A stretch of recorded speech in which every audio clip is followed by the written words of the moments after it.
12월 22일 생생 주식입니다. 자, 지난 7월과 8월의 구간에도 그런 흐름을 보여줬지만 이번에도 11월과 12월로 과열, 상승 과열을 해소하는 박스권 등락이 만들어지고 있죠. 그리고 이 박스권 등락 구간에서는 잦은 등락과 변동성이 존재를 하고 있죠. 이런 구간에서는 소위 말하는 잘 나가는 증권 전문가들조차요, 하락하면은 위로 현금화했다 라고 했다가 추가 하락하지도 않고 그냥 갭으로 상승하면 아래로 저가 매수했다 라고 또 얘기를 하고 있어요. 말 그대로요, 스스로도 오락가락하고 있는 거죠. 그만큼 까다로운 등락의 영역이다 라고 볼 수가 있을 것 같습니다. 저는 이상의 과열권 박스권의 이 등락 구간에서는 위로 얼마나 올라가는가, 그게 중요한 게 아니고 궁극적으로 아래로 지킬 자리를 지키는가, 이게 중요하다라고 여러분들에게 말씀을 드렸죠. 그러니까 상승의 파동으로 이렇게 올라갈 때는 얼마나 올라가는가가 중요한 거지만, 이렇게 박스권의 상승 과열을 해소하는 매물 소화의 박스권 등락 구간에서는 아래로 지킬 자리를 지켜주는가를 확인하는 게 중요합니다. 왜냐하면 올라갔다가 이게 꺾이는 건지, 아니면 올라갔다가 상승 과열을 해소하고 다시 올라가는 건지, 이거를 보기 위해서 이 성격을 우리가 파악하는 거죠. 그리고 이번 박스권 구간에서 저는 두 가지 위치를 여러분들에게 말씀드렸어요. 하나는 일단 전저점, 여기에서 우리가 체크를 했습니다.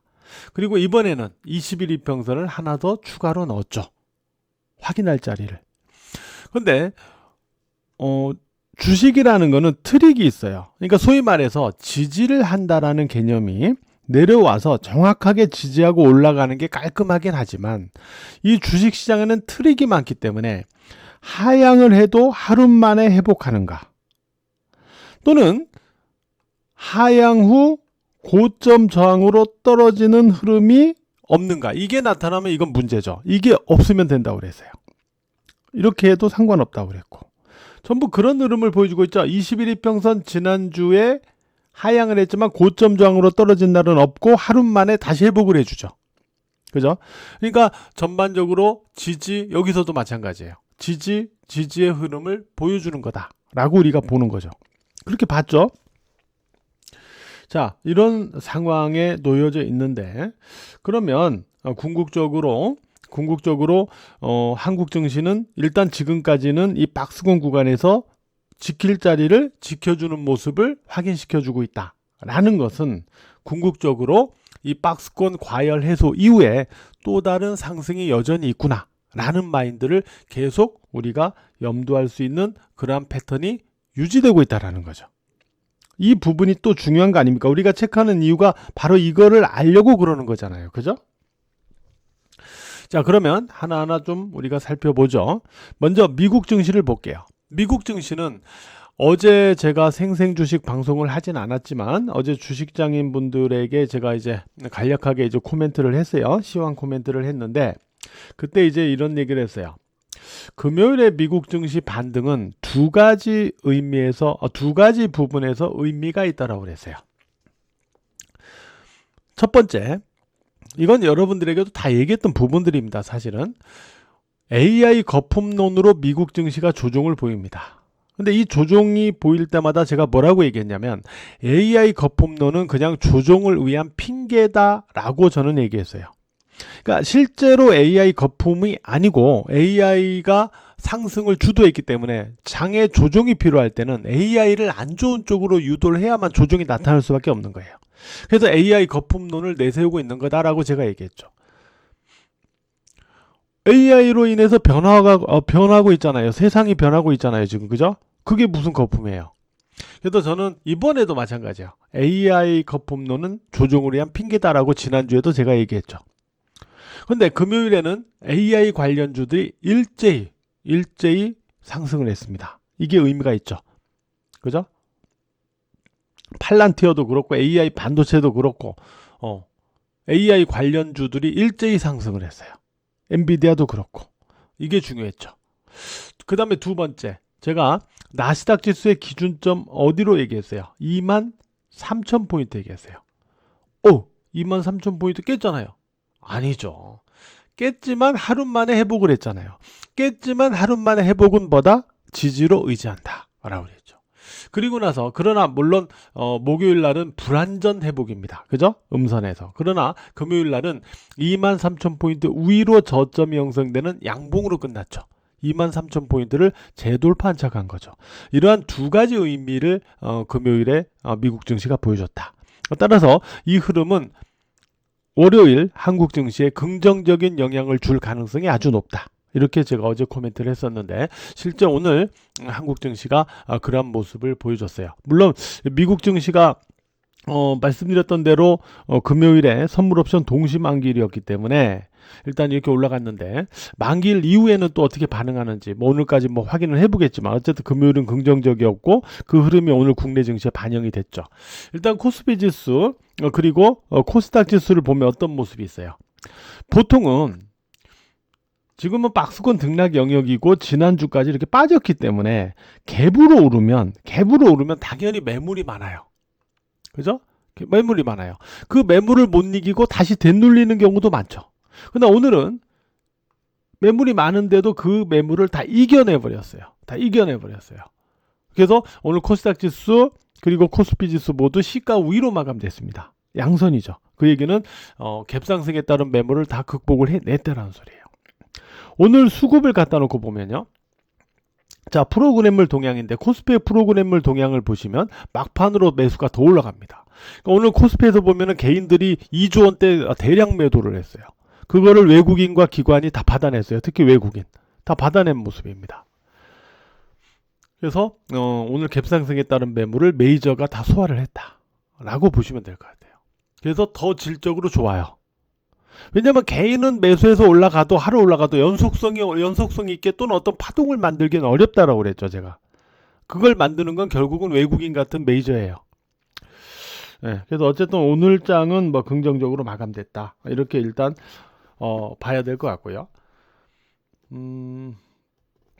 일단은 이런 구간에서는 우리가 어떤 매매를 할 거냐, 어떤 매매 전략을 가져갈 거냐 이게 중요할 거예요. 근데 이렇게 잦은 등락과 변동성으로 등락을 줄 때는 서두에도 제가 얘기했지만 소위 말하는 잘 나가는 전문가들조차도 떨어지면은 우위로 현금화 했다고 그러고 올라가면 저가 매수했다고 그러고 스스로도 오락가락하고 있단 말이에요. 왜냐면 떨어졌을 때 현금화 했다고 했는데 여기서 추가로 안 빠지고 그냥 올라가 버렸는데 또 여기서 또 저가 매수했대요. 그럼 뭐야 이게? 그래서 어쨌든 이렇게 오락가락할 정도로 장이 이렇게 까다롭게 등락을 하는 거거든요. 이런 구간에서는 누구든지 100% 사고 팔고 하는 거는 거의 신도 불가능해요. 그래서 저도 이제 주식장인과 멤버십 분들에게 그렇게 일단 코멘트를 하고 있지만은 비중을 조절하는 게 중요합니다. 올라갔을 때 일부 줄여줬다가 떨어질 때 일부 재매수했다가 그러니까 이거를 전량으로 사고 팔고 할 수는 없어요. 그러나 비중을 가지고 일부 비중을 줄여줬다가 차익했다가 떨어지면 재매수했다가 이렇게 대응해 나가면 되는 거예요. 지금은 그게 가장 현명한 대응이 아닌가 저는 이렇게 개인적으로는 생각을 합니다만은 어쨌든 그러한 마인드로 지금 장은 이 박스권이 끝날 때까지는 여러분들이 그렇게 일단 염두를 해 나가자 이렇게 말씀을 드리겠고요. 종목을 볼 때도 일단 기준점을 지키는 종목들이 중요해요. 제가 이미 여러분들에게 삼성전자는 힌트를 주었어요. 그죠? 102,000원으로 이미 계속 드렸죠. 근데 지난주에 삼성전자가 눌릴 때 보면 저점이 얼마였어요? 지난주 지수 눌릴 때 102,700원 102,000원 지켜냈죠. 지켜내잖아요. 그죠? 이걸 지켜내는 종목들이 더 좋은 종목이라고 그랬어요. 삼성전자는 계속 살아있습니다. 지금 SK하이닉스는 오늘 57만원의 1차 기준점을 다시 회복은 했어요. 회복은 했죠. 일단 지지로 유지되는가를 또 내일 후속으로에서 확인을 해봐야 되겠죠. 이 종목은 60만 7천원까지 돌파 한짝해야만 2차 기준점까지 돌파 한짝해야만 패턴이 다시 돌아서는 거다 이렇게 얘기했죠. 이런 부분들 계속 확인해 나가고요.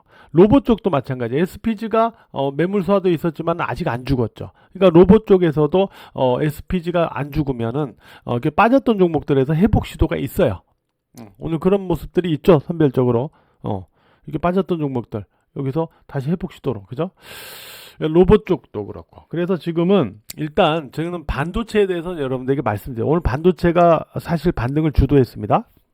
반도체가 상승을 주도했는데 코스닥 중소형 반도체들도 오늘 강하게 반등했죠.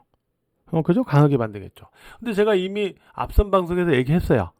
반도체는 지금 업황의 동향을 놓고 볼 때 향후 증시가 다시 올라갈 때는 반도체가 어떤 식으로든 주도 역할을 하게 돼 있다 라고 이미 얘기했죠.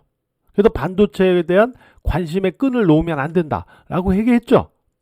관심의 끈을 놓지 말라는 거는 물량을 일정 부분은 계속 들고 있어야 된다는 소리예요. 여기에서 이제 줄였다가 추가했다, 줄였다, 늘렸다 하더라도 말이죠.